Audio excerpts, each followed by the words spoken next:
and as well as the National Chapter Program. And so by the end of this webinar, you'll be able to communicate the value of the National Chapter Program. You'll learn a few of the basics of leading a SHPE chapter, and then you'll know the fundamentals of the NCP, and then how to submit the reports, as well as all the other requirements. And then I'll talk about leveraging the best writing practices when writing reports. I'm going to go through the first 2 bullet points here rather quickly in order for me to get to the final 2 bullet points and kind of slow down the final 2 bullet points with a specific emphasis on the last bullet point here regarding writing. I actually, based on Leo's comment earlier before the breakout rooms regarding the NRP submissions, I went to go back and look at the statistics to see what were the Region 2 statistics historically over the last decade or so, starting from 2010. I believe I can go as far back as 2008. And so, but I only looked at from 2010 to around 2020, and the system that we have in terms of cataloging the data. There has been approximately 32 Region 2 chapters that have submitted at least once a report, whether it be Report 1 or Report 2 or some report in general. There has been 32 Region 2 chapters. Now, this doesn't mean that every year we have consistently 32 chapters from Region 2 submitting report. That's not the case. If anything, the average has been around, it floats around 16 to 17 chapters that submit reports every year. I looked at the awards and what is the average of that, and typically the average, and this is combining student and professional chapters. And so what I'm telling you right now is student and professional chapters. And the average is of the awards fluctuates somewhere between 7 to 8, right? Of awards that are provided to Region 2 every year, chapter awards. And now these chapter awards are, I excluded the blue chip chapter awards, and so the blue chip is provided far more frequently, and usually around half of the chapters that submit get it. The national awards are more historically been more prestigious and far more rare. And so on average, you guys get regionals, and get 1 or 2 categories, so that kind of adds up to around 7 awards every year, which is very good for Region 2. I think the other statistic would be, well, how many chapters are there in the entire system? I didn't have time to go through the Albia system to actually find out how many there are, but if I remember correctly, it's somewhere around 40. And so again, 17 to 20 reports on average submitted, chapters submitting reports every year to around the 40 that are in the system. You're around 50%. Now, this may sound like a gloom or unfortunate number, but in reality, relative to the other regions, 50% is very high. And so just be aware of that. And so if you can always increase it more, of course, you can always work in that direction. And my hope is that in this presentation, I give you some of the knowledge and the tools and resources to be able to do that. All right. And so I'm going to motivate the National Chapter Program. I'm using a few slides here. I'm not presenting too many slides in terms of why people should participate in the National Chapter Program, why it's an important. I always start with the why. I think it's important to discuss this, but I will go through it briefly. There's going to be a lot of data that I'm not going to show, a lot of details I'm not going to discuss, because the importance here is my assumption, the underlying assumption here is that you've already bought into the idea of the National Chapter Program. But in the event that you still have your doubts, or you feel that you may not be able to communicate to others who have these doubts about the writing of these reports, or crafting them, you can have these slides, and you can also refer to me for me to give them more answers to their questions. And so I'm just going to show a little bit of statistics regarding the state of Hispanics in the STEM workforce, the 4-year university, bachelor's, graduate, and faculty, and then the engineering workforce, and specifically bioengineering majors. All of the data that I'm showing to you is publicly available to you. As long as you got a good internet connection, you can find all of these numbers yourself. There's nothing I'm showing you here that is strictly reliant upon me or my ability or my network or anything like this. This is all data that you can find online. Here are the sources. Now the data, the way it's presented, of course, you're not going to find that online. I curated the data, I modified it, I analyzed it as much as I could, and make sure to have apples to apples comparisons when looking at these numbers to make sure that they're consistent from year to year, and kind of doing a holistic study. And so the next figure here, this is the one figure I'm going to show you, but the figure is so dense with so much information, I kind of have to walk you through it slowly. Okay, so bear with me here as I go through you know, several phases of this figure. I want to start here, where what we've seen is that historically there is these two vicious cycles that occur for any K through 12 Hispanic. So this left, going from left to right here. So K through 12 Hispanic students, these are the students that may have graduated from high school. And then out of that proportion of those Hispanic students, a certain percentage will actually go to pursue a post-secondary education, some form of college, some form of community college, etc., associate's degree, and others. And in that cycle, as they pursue post-secondary education, there's a spectrum, but with the spectrum with two extremes. One is where you have what I call the college thrivers, and they undergo a vicious cycle, and the college survivors under a vicious cycle. And as you can see here, the green typically is as kind of a light semaphore or a street light, indicates that you can go, and a red street light tells you to stop. So this is the way I'm kind of denoting these colors here, where and it's all connected to the academic and then also economic or financial reasonings that really govern or strongly depend on the student's ability to be successful in college. Okay, they're intrinsically coupled, and it's a very strong correlation there. Of course, correlation doesn't always indicate causation, but it has been seen that whenever the students have a lack of financial resources, it behooves them to get some kind of job during their time and pursuing college. And in effect, there's only so many hours in a week. There's only so many hours that are available to them. And if a good proportion of them, of their waking hours, are taken for them to financially support themselves, and those are hours that are being removed, subtracted from them to be able to focus on their studies. And in effect, it limits their ability to be successful, academically speaking. As a result, their ability to obtain scholarships and further financial support is further hindered. And thus the wheel goes round and round, right? And at that point, you get students who are having average GPAs ranging from 2.8 all the way as high as 3.2s. Right? If you get about 3.0, I think you're in the game. You're still in the business and still being able to be successful, and still having some avenue towards post-graduation success, meaning transitioning into the workforce, where the workforce is industry, academia, and entrepreneurship.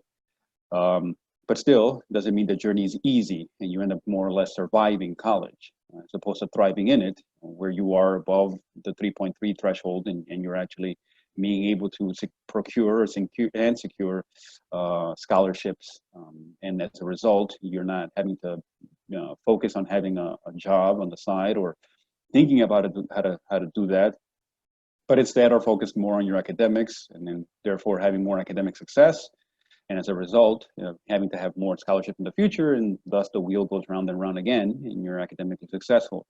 And so what we see is that because of this two spectrums, it almost seems binary in terms of either you're the green circle, you're in the red circle as a Hispanic student.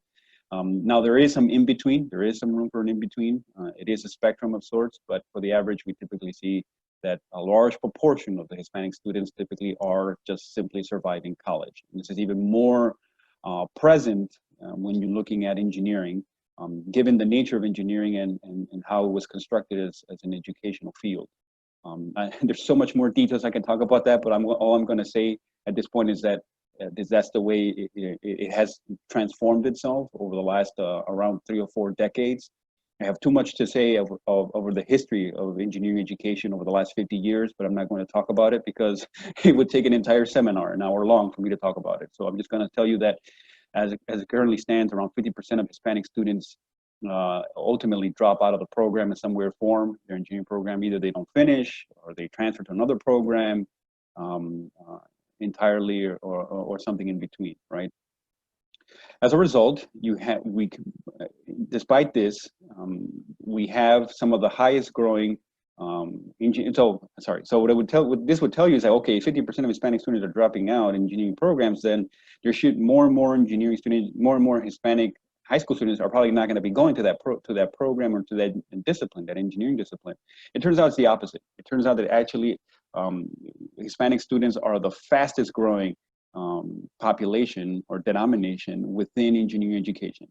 You just can't stop Hispanic students from going into pursuing engineering fields. It actually is financially and academically speaking, the biggest gamble you can take.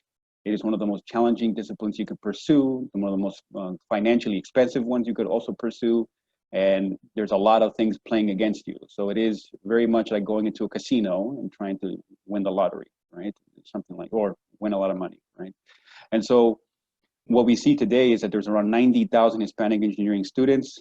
This has doubled in the last 10 years. So in 2010, 2011, it was around 40,000. So it's effectively doubled. But we still see a very sharp drop in education. Now the story gets a little bit more worse or gloomy, if you will, because when you look down at the later on in graduation time for college, you would expect that, okay, if you have around 90,000, let's make it easy, an easy number. Let's say you have 80,000. I have 87 here on the slide, but let's say you had 80,000. Divide that by 4. There's around 20,000 Hispanic engineering seniors at any point in college in the country. You would expect that there would be around 18 to 20,000 that are graduating every year, but it turns out that's not the case. It ends up being a far smaller number of those who graduate, and then those who actually enter into the workforce, the engineering workforce in particular, is only around 7,000. And so as a result, of the students that went to pursue these engineering degrees, only half of them, if you see them crossing the graduation stage, actually get to go into the engineering field. There is this other pipeline, this other top island in terms of their success of getting into graduate education, and that's even smaller numbers. At that point, you can actually see these numbers. They're so small. They're around 7,000, so with an average of around 1,000 entering every year into graduate school. And then if you look at faculty later down the line, it's even smaller. It's around 2% of all the field that are faculty in all of the entire engineering workforce. And so if we look at more industry, the story gets even sadder. And so every year you have 7,000 new incoming Hispanic engineering first-time employees or full-time employees.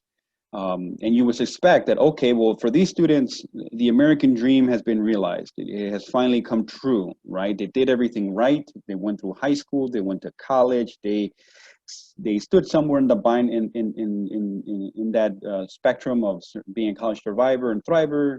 They have above a 3.2 or 3.3 GPA. They went to the career fairs. They did everything they possibly could. They worked on their resumes. They had their mentors, et cetera, et cetera.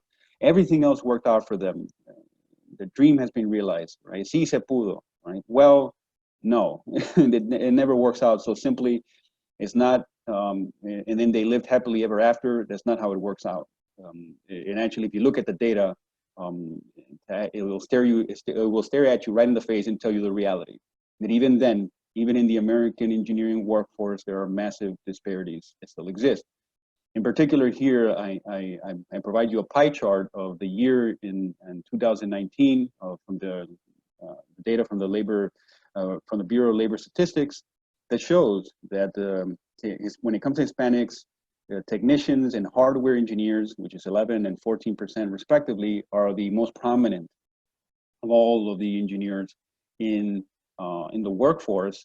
And when you look at their salaries are among the lowest compared to the other ones, aerospace and I think chemical being the highest ones, right? And Hispanics are not exactly highly representative there, right? And so, and specifically when you look at those populations relative to everyone else in chemical engineering or everyone else in aerospace.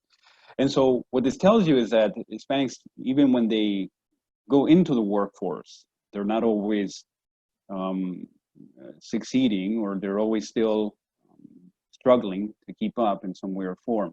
Now, why is this? Well, it has to do with a lot of social economic injustices, disparities that exist intrinsically within the system. They're systemic. It's not one particular thing, but it's an entire system thing, right? It's not just one individual problem, it's a human problem in totality. And I have far too much to say and far much to talk about regarding this, but now how does this correlate back to the national chapter program, right? I think it's probably the main question that come at mind, is that the national chapter program is directly aligned with the SHPE mission statement, which is aimed directly at these kinds of problems, or if not this problem, right? Or these kinds of disparities. You might say, Mauro, how could it possibly be that by me filling out some reports, they're short, 7 pages or 8 pages, how could it possibly be that this addresses this human problem? Well, the National Chapter Program is aimed at you developing yourself and the members towards their post-graduation success, this is for student chapters, and for professionals towards their career upward mobility, as well as their ability to provide positive impact into the community. And so as a result, the idea is to change the mindset through the National Chapter Program, through the requirements of the student chapters, to focus not so much on just, oh, we just want to make sure we're having fun events, and fun events are necessary in order to build camaraderie amongst the chapters, and then within them as well, but to focus on not just graduating. For graduating, as I've shown you on the slide, is not enough. It is but the beginning. And rather to focus what you can focus on, which is the transition, post-graduation success, which is a transition from college into the workforce. It means nothing to just simply graduate. You have to be able to graduate and then enter the workforce successfully, where you are fully prepared with the challenges that lie ahead when you go into the workforce. It's not just to transition and go into happily ever after. It doesn't work that way, right? As I've shown you on these slides as well. And for professional chapters, likewise, in turn, for them to be able to continuously provide the resources and skills and development that are necessary for them to achieve career upward mobility. Okay, so that happens through the reports, right? And so I'm just going to give you a quick summary here of the NRP. So it's a National Chapter Program. We revamped it since then. It's now called the National Chapter Program, or the NCP. It's okay if I think for the first year, I'm going to see a lot of chapters, a lot of regional leaders and others struggle to kind of be like, Mauro, we've been calling it the NRP for 10 years, and now I got to change the convention. So it's going to take a little bit of a while for us to change the convention. But the major reasoning for the National Chapter Program is to hopefully give the program more visibility. And also because every 10 years, we typically revamp these programs and rename them. And so every decade or so. And so I felt compelled to follow in tradition, because in 2010, it used to be a different program. It was the end of the year reports along with the Blue SHPE chapter program. And those were merged in 2010, but those two programs existed since 2000. And so from 2000 to 2010, those were the major programs. From 2010 to 2020, it was the NRP. And now as we go into the next decade, I felt compelled to say, okay, let's change it again with good reason, and hopefully give the staff and others in the senior leadership of the organization a stronger impression of this program as not just creating and submitting reports, but rather the national program for chapters, right, along with the chapters which could be considered a program unto themselves. And so this is kind of providing you just a brief history. Pre-2010, we transitioned from the end of the year program to NRP version 1. We actually conducted a SWOT analysis internally of the program. And so you might say, wait, Mauro, doesn't the NRP make chapters do a SWOT analysis? Like, yes. So wait, you did a SWOT analysis on the program that also conducts SWOT analysis? Like, yes. We practice what we preach. And so if we preach to you to please do a SWOT analysis of your chapter, it's because we do it on the program itself in totality. The same thing for NRP, from NRP version 1 to NRP version 2, and from NRP from version 2 to version 3, and of course as we went to the NCP. Okay, and so I'm just going to talk a little bit about the chapter basics and the national chapter program. Typically, what chapters want to focus on is chapter strategy, and saying how do we strategize ourselves towards post-graduation success of the members, as well as the career upward mobility. Well, you have 3 basic things. You have your programs and your events that you're trying to host, and those could be those events that are even aligned at the regional level, or just programs that you historically host, Noche de Ciencias, etc. You have your data that you're trying to manage, right? All the emails, the Excel sheets, the Google Forms, or any kind of other forms, etc. And then you have your finances, and that you're also trying to manage. And so these are the 3 major components, and they're all interrelated, all interconnected in some way or form. And I think later on, after my presentation, UC Irvine leadership will be talking about chapter operations, which is in line with chapter programs and data management. And then later on, I think Amado and others will be talking about chapter finances and fund development. And so as you can see, I'm just giving you a quick fundamentals intro into how these things are interconnected. And what the National Chapter Program is aimed to doing is to provide you the framework, specifically on how to manage your data, and the way that you organize yourself and really make it holistic, meaning a one-stop shop for everything that you do, as opposed to giving you a wide range of tools for many different functions, where you end up perhaps not even using half of the tools. The idea is to give you one tool to solve it all. Right, so that's where the chapter management tool comes in. I'm not going to be talking about the chapter management tool at all. I think in this presentation, I may just have one slide on it, but the idea here is just to introduce it. And if you want to know more about it, we can talk more about it. And there's other webinars that I presented in the past that are recorded that have more details. But anyway, this is the chapter strategy and how you combine these three things. And so all of this is really wrapped into some form of a chapter schedule, right? You may or may not have a calendar of events. You may or may not have a chapter schedule of all the meetings, all the events that you have. And if you do, you may have not tied, it may encompass your chapter programs and events, but you may not have tied it to the way you manage your data.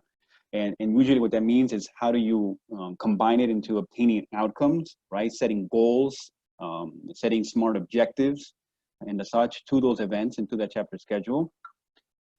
And then how do you tie that even further into your fund development? Usually what this graph depicts is what's going inside of a chapter president's mind, but it usually never lands on paper.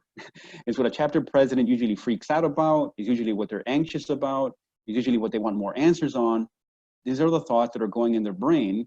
They usually might not connect all these dots as I'm connecting them now.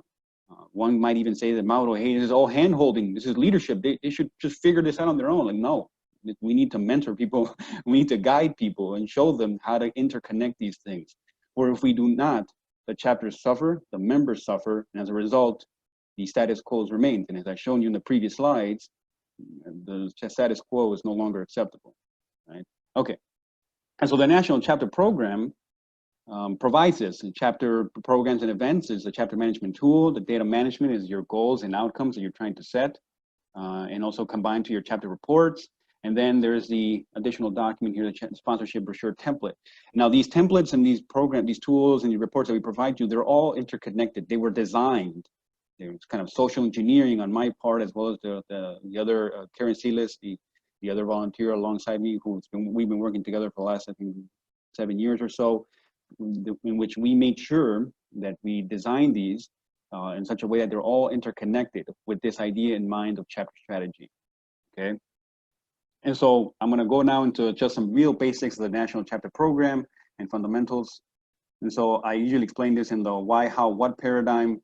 And so the why we have the National Chapter Program is, again, as I mentioned before, towards mission alignment to address these national social disparities. I'll talk a little bit more about that here in the next slide or so.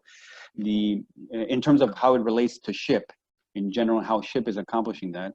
It also is for us to share best practices amongst each other as SHPE chapters, and not just student SHPE chapters among student SHPE chapters, but student SHPE chapters among professional SHPE chapters and vice versa. Right, I think there's many things that student SHPE chapters have to learn or could learn and are more than able to learn from professional chapters, and there's a lot of things as well that professional chapters can learn from student chapters. And then also as well for recognition and support, and with an emphasis is for us to provide the chapter support. I think we do an okay job in recognizing all of you. I think we could always be doing more. But in terms of support, I think this is some part where we find ourselves missing and many gaps, and there's many chapters that I've seen and many reports which I've read where there's a lot of need, a lot of crying out for help.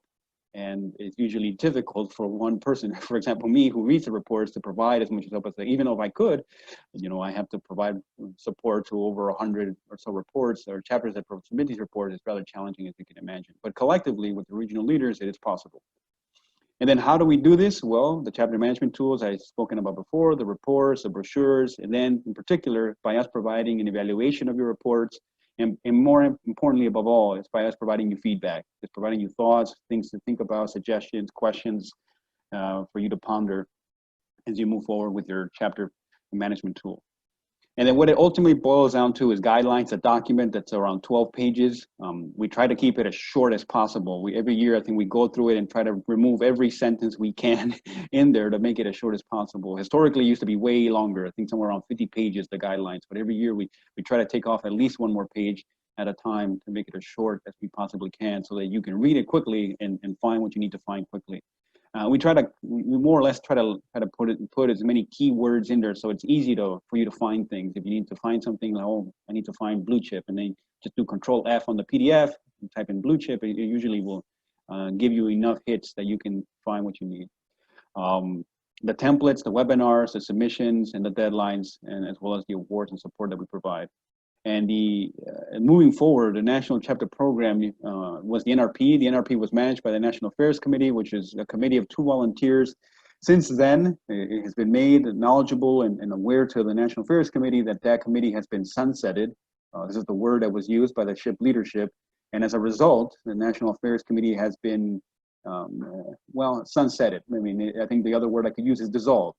And as a result, it is just 2 volunteers now, Karen and I, which are providing support to the membership department within the SHPE staff until the SHPE membership department has sufficient employees or members or staffing that can then oversee the chapter program national chapter program moving forward, right? And so the expectation with that is that it will take around 2 to 3 years until that happens.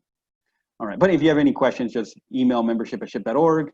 You can probably still email NAC@ship.org, and we'll still be there. We'll still get the emails, but I think that email will soon be, that alias will soon be deleted, and you'll have to email membership@ship.org, and then eventually your questions will be funneled down to us, okay?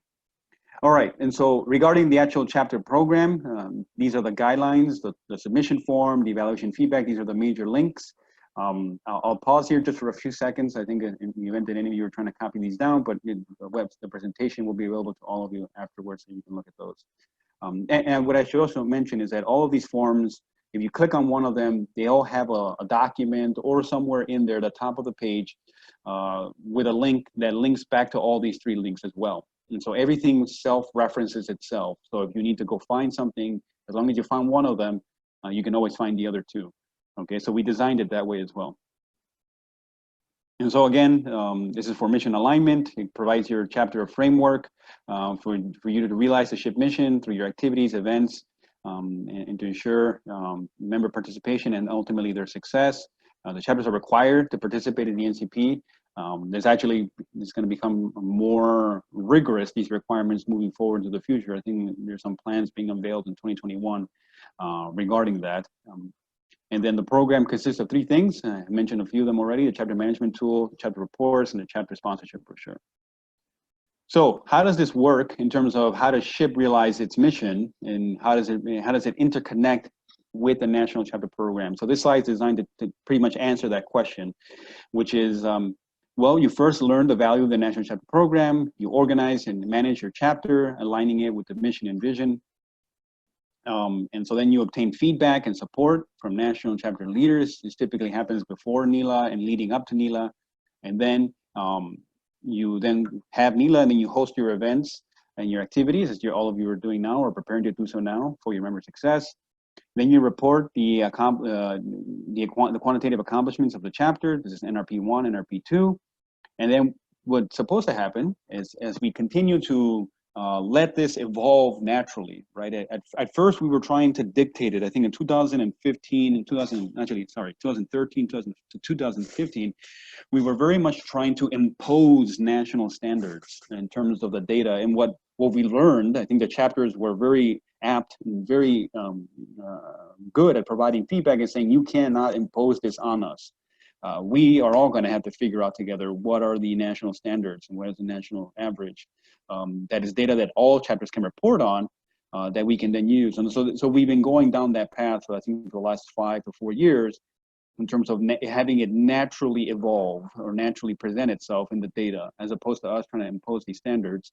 And Now, the idea here is that ultimately within, I imagine within 2 to 3 years time, there'll be sufficient data and sufficient alignment within all the chapters that large scale data sets can be used, can be collected, that are all consistent amongst all the chapters, student and professionals, that will enable us to submit multi-year, ideally multi-million-dollar contracts or grants for financial resources for all of you, the members.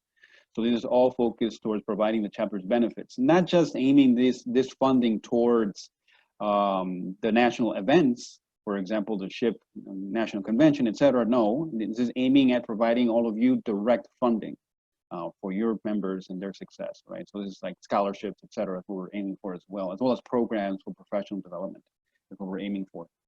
And then from there, we also use that data to gain your feedback, and we ask you for feedback in the reports for us to be able to adjust the regional national strategy, and then be able to loop that back, and thus the vicious cycle continues, and that hopefully will be transformative, not only in the academic sector in engineering education, but also in the industry and in the workforce, where again, there's still very large disparities that exist there.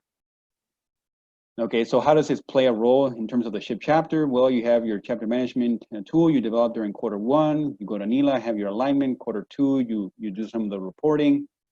I'm sorry, you have the SHPE convention, national convention, and SHPE Q3. There you provide the report 1, feedback, and then usually there is RLDCs as well as elections. So this all happens within January to around, late March, early April timeline.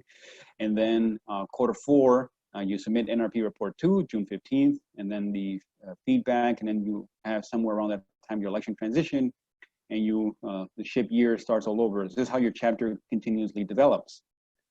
Well, the chapter management tool has its own little microcosm, its own mini universe. It's a document that you're supposed to use continuously throughout the year, and it ultimately serves as your chapter executive board agenda. It's required as well that you participate in order for you to be eligible for awards. We actually do look in, if we can't find your chapter management tool, or if you give us a link and the link is broken in the reports, then you don't get an award. Okay, we do check these things. So it's important that you actually do use it throughout the year. And so it provides the ability for you to do effective transition in your SWOT analysis and your board information. And then your chapter schedule, it's this one glorified Excel sheet that has your mission alignment piece, the goals that we provide for you as a chapter, the SHPE chapter pillars, oriented SMART objectives, where SMART is an acronym, stands for specific, measurable, attainable, relevant, and timely. And then organizing your events and your budget. Again, that's all aligned with fund development.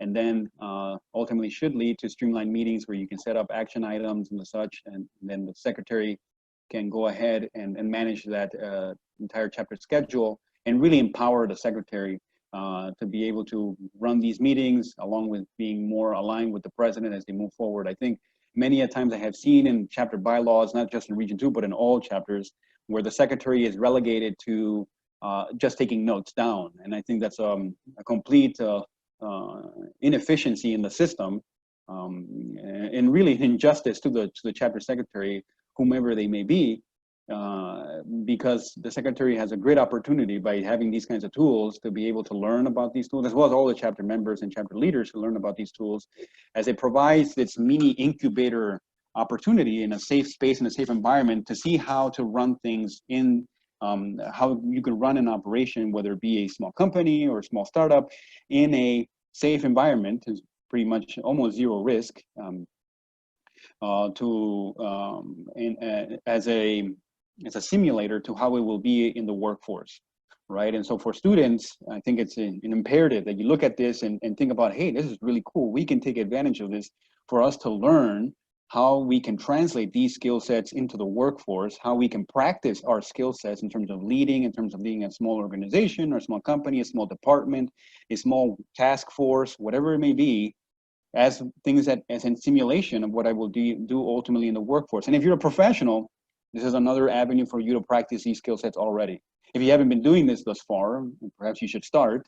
And if you're a student leader on the call, then you should also definitely take advantage of this. You get the more out of it, the more you put in.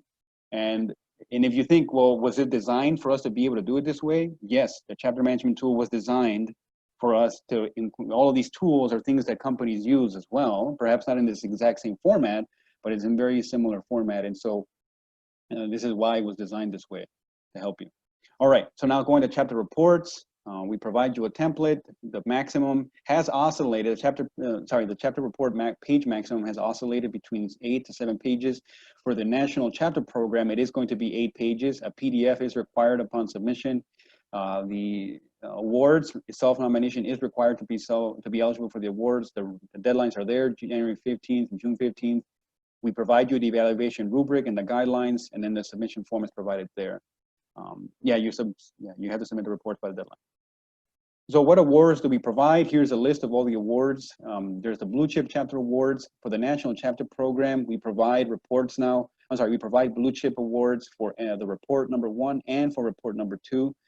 The National Awards and the Regional Awards, I have another slide that actually discusses these in detail.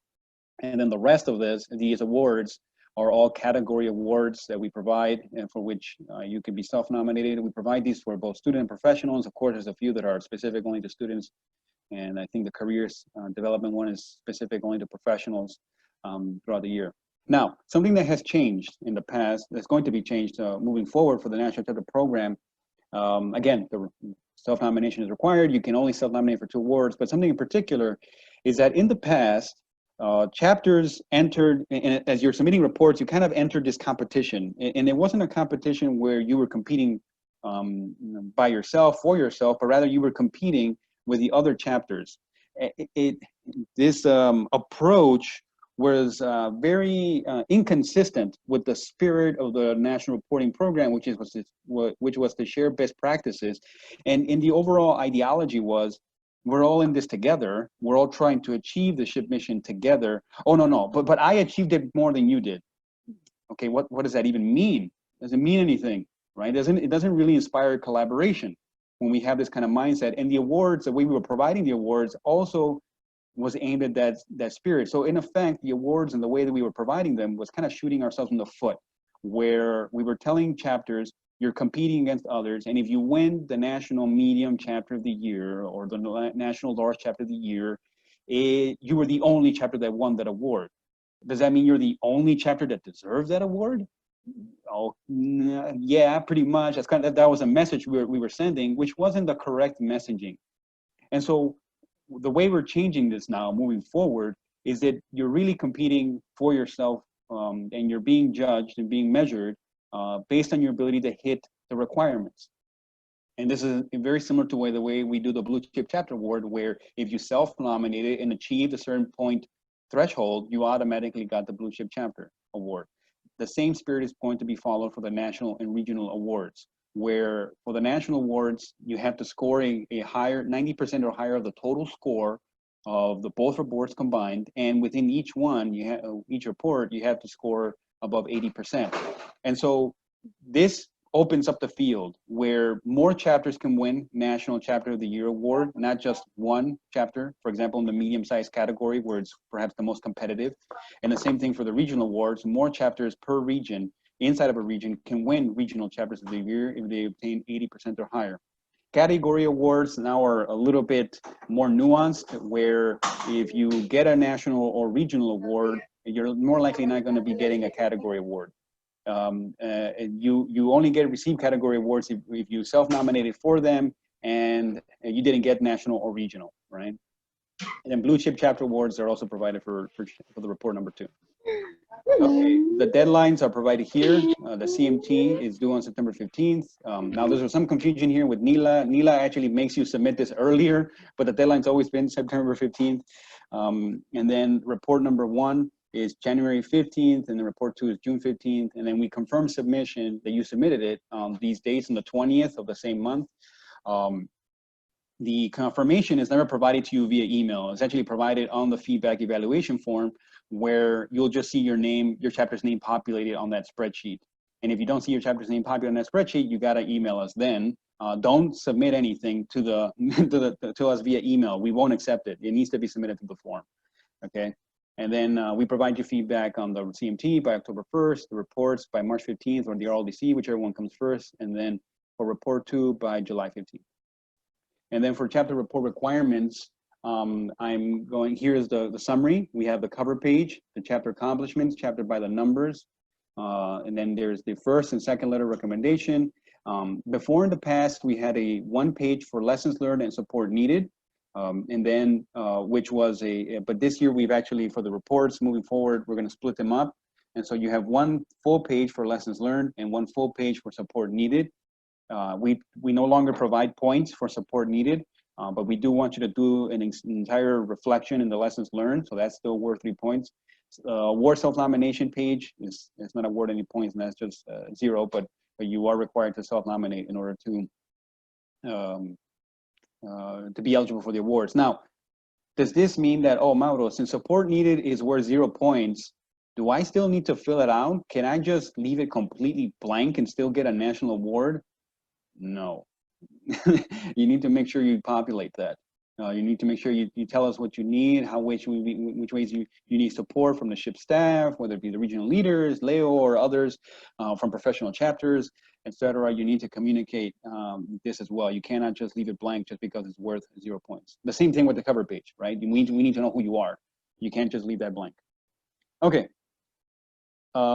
Chapter reports are evaluated by the national leaders. Final scores cumulative for both reports. The requests for support are read by the regional leaders, and that's how we provide you feedback. The chapters must self-nominate for the awards. Here's the point breakdown: 15 points for report 1, 15 points for report 2, for a total of 30 points. And here's the links again. Okay, cool. I went through this pretty fast. I apologize if it feels like I went through it fast. There's plenty of other webinars that are recorded, and I think they're available on the YouTube SHPE national channel.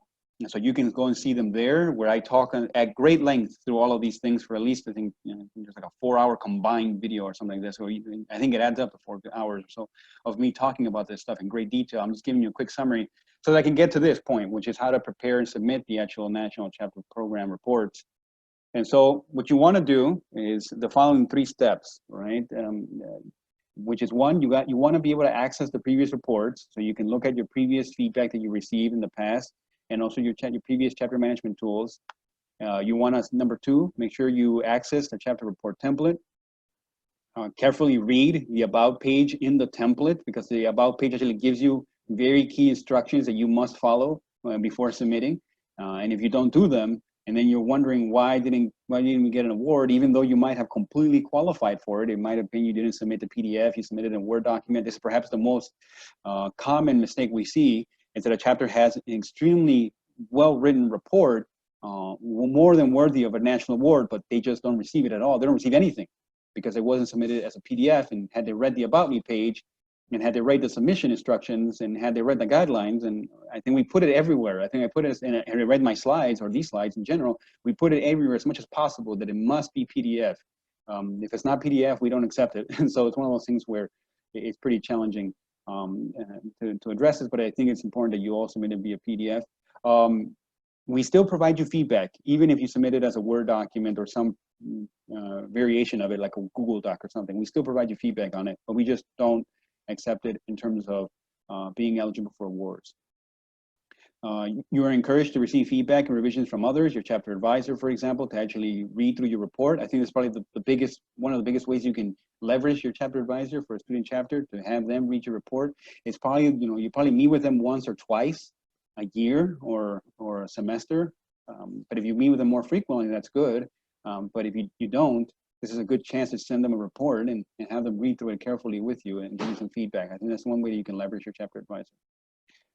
As well as they're going to write you letters of recommendation into the report, so that's also a good time for them to read it and then be able to provide you a stronger letter.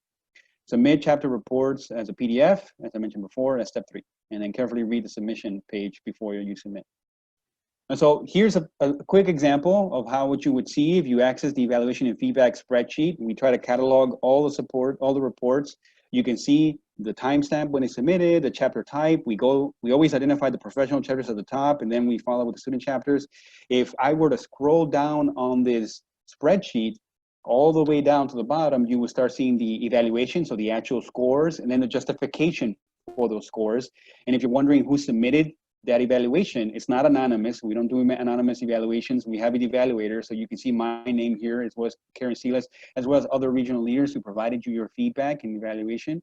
You can also see the link to the report itself. So not just your report, but you can see other chapters' reports as well. And then on on that column G here, you can see the scores that they received, as well as whether or not they received a blue chip chapter award. And if they didn't, you can see reasons like late submission, used an old template version, or did not even use the template. And so you can see different justifications on this spreadsheet as well. Okay, and it shows this for NRP report 1 and NRP report 2, etc., all the way to 2017.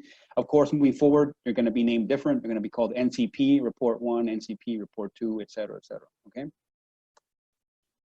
And so in step 2, you want to access the template. Here's the quick snapshot of the National Chapter Programs folder. It's called Mac Drive here, but it's actually now called, it's been renamed to be called the National Chapter Program Drive folder.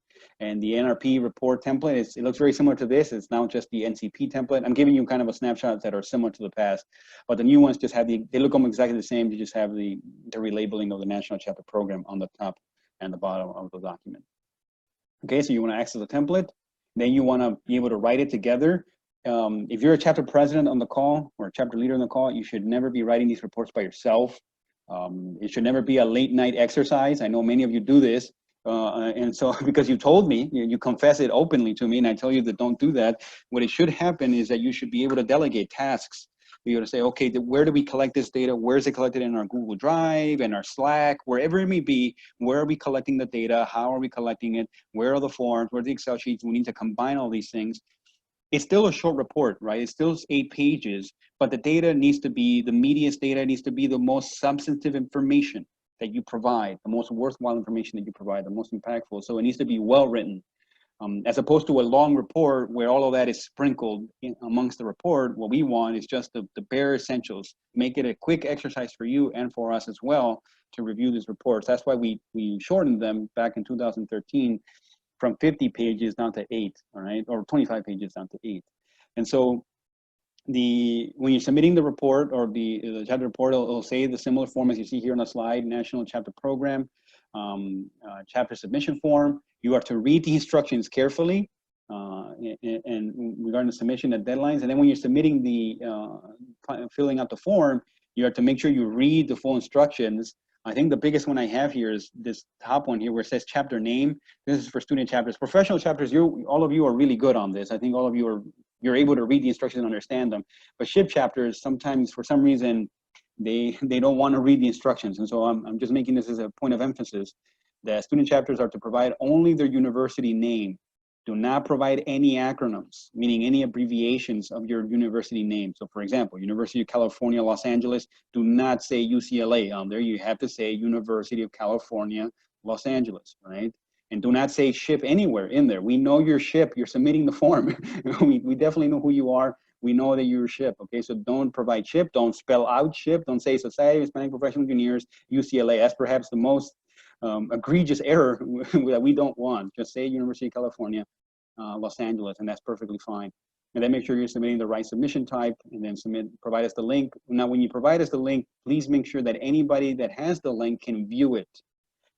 Typically, it's a common error where if we can't view it, we can't grade it, and if we can't grade it or can't evaluate it and provide you feedback on it, then we can also not give you awards for it, and so, or recognition for it. And so be aware of that, okay? Okay, so best writing practices and common mistakes and questions and usual misunderstandings. The biggest high-level issues that we see is that the link to the document doesn't work, the link to the CMT is broken, or the link usually goes to a local computer file on your system, which is something that we don't have access to, and it's not to a global internet link. And so there's some common easy ones that we see. A Word document is provided or a Google Doc is provided instead of a PDF. Previous NRP templates are used instead of the latest ones. It's extremely important that you always look. Every year we update the template. We publish the template every year at the start of the year on July 1st. We hold ourselves to that deadline. So on July 1st, if you go there, actually July 1st or 2nd, sometimes we need an extra day, but on July 1st or 2nd, we provide the new template, and it's usually some modifications. They're usually small, but they're small enough that we can see them. We notice them in the report when we capture them.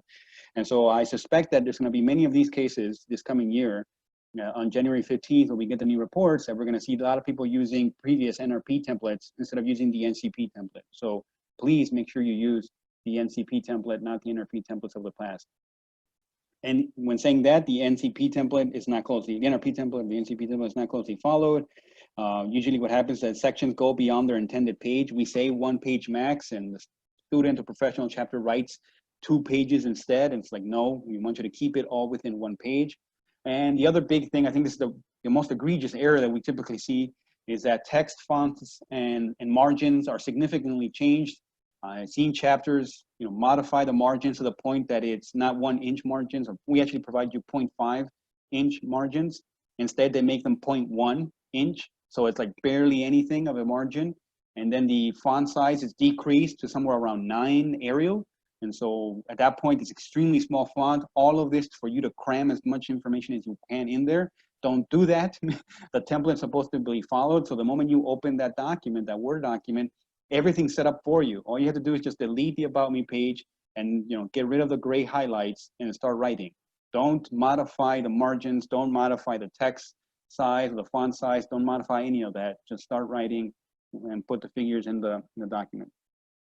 So I'm going to go a little bit through each page here. How am I doing in time? Okay, I got a few minutes. So I'm going to try to wrap this up quickly. Is the chapter accomplishments and chapter by the numbers. The biggest thing for chapter accomplishments that I could say, outside what it's already being said, I think I provide plenty of details in the template itself as to how to write these things.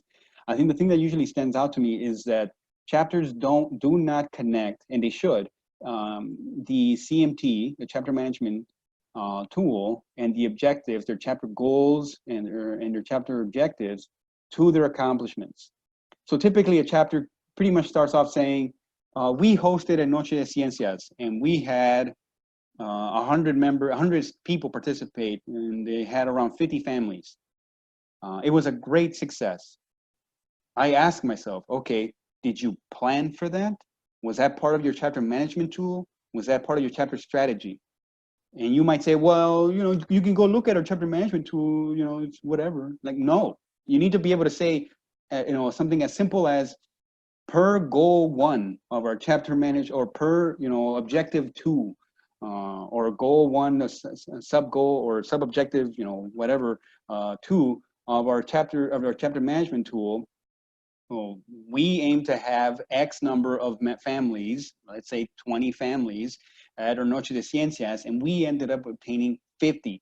This was a huge success. And that point, I would agree, that is a huge success, because you just told me what the data was and you gave me context. If you don't give me context, if you don't give the reader context, there's no reason for them to agree with you that the event was a huge success, right? So the important thing when writing these accomplishments is that context must be provided. It is extremely important for the chapter accomplishments that you provide the context and you reference it back to the chapter management tool, right? And actually, I think it says that in the second sentence, use your chapter management tool and section 1 of your chapter plan to complete this section, right? So that's the way you're supposed to use it. For chapter by the numbers, I think this is the one where Chloe had asked me to make sure to identify as much emphasis and guidance as possible for this. The idea here is that you see these, 3, 6, 7 bullet points of all the things you're supposed to provide. The chapters typically think, okay, am I supposed to provide something for outreach, recruitment, retention, mentorship, post-graduation, for all of these things? Yes, you're supposed to provide something, some kind of data, some kind of information about these things. So am I supposed to provide 7 figures or more? Well, no. Ideally, you provide figures and tables, etc., that captures this information. But let's say you want to focus a lot on, for your year's chapter strategy, you focused on recruitment and retention. You didn't focus so much on outreach or on influence in the community, or so much on volunteer hours, or whatever the case may be. You can just say a few sentences on those things and still provide data. You still got to provide numbers. The data is required, but then you also have to provide context for the numbers, right? So if you say we hosted 2 Noche de Ciencias, both of them exceeded our expectations by our membership or expected attendance by over 10%. This is a increase from last year where we actually were in a deficit of our aim goals of we're somewhere between 95% of what we actually aim for, we actually obtained. And so this is a huge boost. So something like this is simple, provides data, provides context, and you don't have to provide a figure at all, right? So there are ways that you can still provide it in writing, even a short description. The other big thing for chapters by the numbers that we typically see is it comes down to almost like writing your engineering reports in your classes when you have to write these reports, where if you provide figures that are too small, they're not legible, they're not readable, or I have to zoom in there really, really closely to see them correctly, that becomes a problem. So very much like in your senior design classes or your advanced engineering classes where you have to write reports, follow the same guidelines in terms of making figures big, making the axes very clear, very legible, and making sure that the symbols on the figures are very easy to read. If you provide a pie chart, make sure that the pie chart is actually readable, that the other individual items that you're identifying are readable. When you make it too small, it is too hard for us to read it and understand what's going on. And also, you know, sometimes there's no guidance being provided as to why you're providing this figure. Why is this data important versus all the other data, right? So being able to provide this information is extremely important, and chapter by the numbers. If you want to look at chapters that usually in region 2 that exceed his expectations, go to the ones in this form here. In this document here, for example, the chapters that exceed expectations. It has been my experience that the Los Angeles professional chapter, which I think is on the call, they usually exceed expectations regarding these kinds of chapter by the numbers. I think for student chapters, you can look at the University of California, Irvine, UCI, and I think they're going to be giving a presentation later on today. They usually look at their report. They usually exceed expectations when coming to this, these kinds of reports and use. Now, I'm not saying go and carbon copy everything that they're doing, but I am saying that you see them as an example. Are they the guiding light and you're supposed to do exactly the way they do it? No, do it the way you want to do it, right? Do it your style, to give it your flavor, your approach. It's your chapter, you own it, I think. And I think the biggest thing is just you look at them as examples, okay? Mauro, okay. 5-minute warning, and you want to give us some time for questions. That's right. So yes, and so finally, for lessons learned and support needed, make sure that when you're doing the lessons learned, that you provide value provided, value organized, organized and implemented, and evaluate the value provided to the members. This part, I think chapters usually struggle, and what I'm going to say here is that make sure you read the prompt in the template. When it comes to the last one, evaluate value provided. Make sure you understand that we're trying to ask you to think about how you're gathering data from the members to gain their perspective as to whether or not what you're providing is good.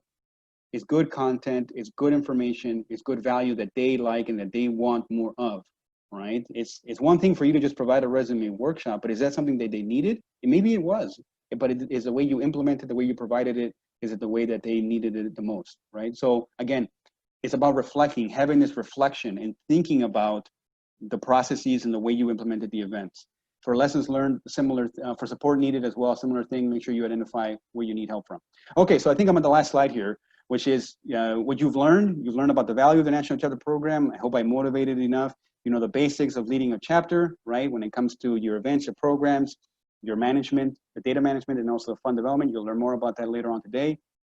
The fundamentals of the NCP and how to submit the form, and then some things about the best writing practices when writing the reports. And with that, I'll make sure to have room for questions. I do want to say before I end, thank you very much once again for inviting me. As always, an honor, and I'm humbled. And thank you for your time. Thank you for listening, and I hope this helps. If you have any more questions, feel free to reach out to me. Thank you. Thank you, Mauro. So we do have a couple questions. The first one is from Jamie Galvez. He's asking specifically about the data graphic that you showed earlier. He asked, is there a pie chart available with detail for a specific industry? And he said he's happy to hop on to audio to explain further. Yes, I encourage to hop on audio to explain that further.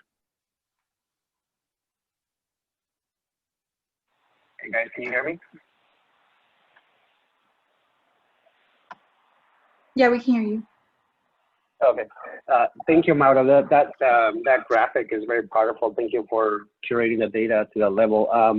I was asking specifically by industry, as as some of us find ourselves in situations of decision making, as well as presenting information to senior leadership in our companies.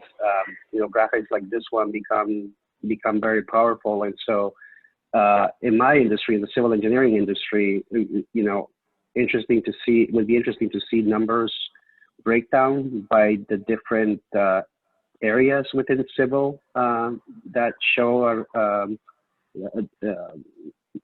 Hispanic professionals spread out.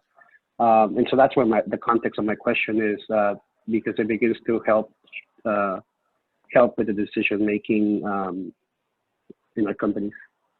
I see. So what I can tell you is, I'll tell you what is very readily available to me based on the Labor Bureau statistics. Oh, sorry, the Bureau of Labor Statistics. What I can see is, for example, civil engineering. I can go down for the last, I think, up to 2005 or so. I think the data, if I remember correctly, in the spreadsheets, I think it's still consistent. The data is very consistent for up to 2000, so around 15 years or so. If I go to civil engineering, I can see specific demographic breakdowns. And so, for example, typically it's race. So Asian Americans, Black Americans, Hispanics, and women. But I don't have further breakdown in terms of women denominations. So for example, like how many Latinas, how many Black women are in specific in civil engineering and such. I don't have that kind of breakdown. But I do have the ones for the major groups, right? So all Hispanics, all within civil engineering. Now, within civil engineering, additional breakdowns. So for example, construction management versus, something else in civil, that I don't have. That's not, that kind of categorical breakdown is not available to me within the Labor Bureau statistics. It's probably in there. I would have to look for it really hard and kind of do a little bit of extrapolations to figure it out. But the ones that are obviously available, for which if you tell me, Mauro, can you create a pie chart just for civil, for the last 15 pie charts, right? One for every year, or at that point it becomes a plot, right? Can you create a plot for civil engineering and show how the Hispanic numbers have been fluctuating in representation, Black American representation in just civil? We can, that can be done. That's very obvious. That's very easily available right now. As of today, that's very available. But the other breakdowns, categorical breakdowns, that's not easily available. It'll take some serious time to extrapolate all that. So that would be my request to SHPE National for help in terms of that. That would be a very powerful tool for us to use in the corporate world as we're looking to make the case for added support back to SHPE, as well as added support of our Hispanic community within our respective companies. So just an ask. Okay, good. Well, I would say this: if you want me to create it for your purposes for right now, just send me an email and we can make that happen. And for SHPE National and such, yeah, they'll have to be a bigger conversation and request, and then if I have time or bandwidth, or somebody on the staff has the bandwidth, they can create them. But yeah. But for now, the quick short term for you, just send me an email and we can make it happen. Thank you so much.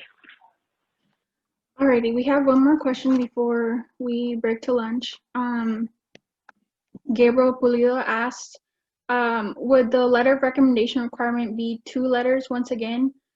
Because it was reduced to 1 for this past spring, and he's assuming that it's going back to 2.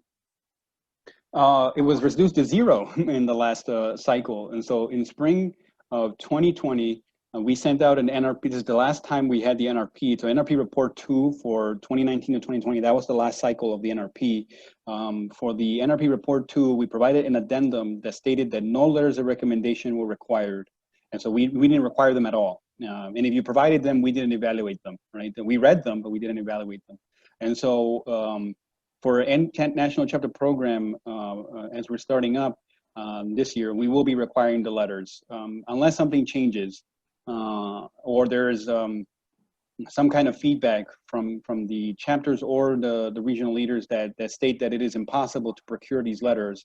I don't think that's true. Well, even if it is, I mean, I think I struggle with that because I think most chapters, most universities have now done one form of either virtual or hybrid education system in their platforms that they use, and that allows them to still be able to have conversations with their advisors and the such, and moving forward and still have their events such that they can procure a letter of recommendation. We don't expect them to be the same quality as before when you had this in-person events and the such, but I think chapters should still be able to procure letters of recommendations from their university, their chapter advisor, and from another administrator or corporate representative that they're working with. And so I think everything is still able to do that. Now, why now and not before, right? And well, before it was such a shock to the system in March, and I think February to March, to everybody in the system, that we said, okay, no, everybody's life just got turned upside down very much. very much so that we cannot possibly impose letters of recommendation for chapters when submitting these reports. So that's why we said, no, don't worry about the letters at all and as such. Moving forward, I think now that it's not so much, perhaps it still is a shock to the system, but I think all the universities have now begun to achieve some form of equilibrium as they're teaching their courses virtually or hybrid or sometimes even full in person. I think that has been able to achieve some kind of equilibrium such that the letters can be provided. Likewise for professionals, it was very much a shock to the system, but I think most of them have now achieved some kind of equilibrium that they could procure the letters. If the region, I don't know, at this time I'm hesitant towards relaxing the requirement entirely because it does affect everything else in the reporting. So for now, I will say that they are required.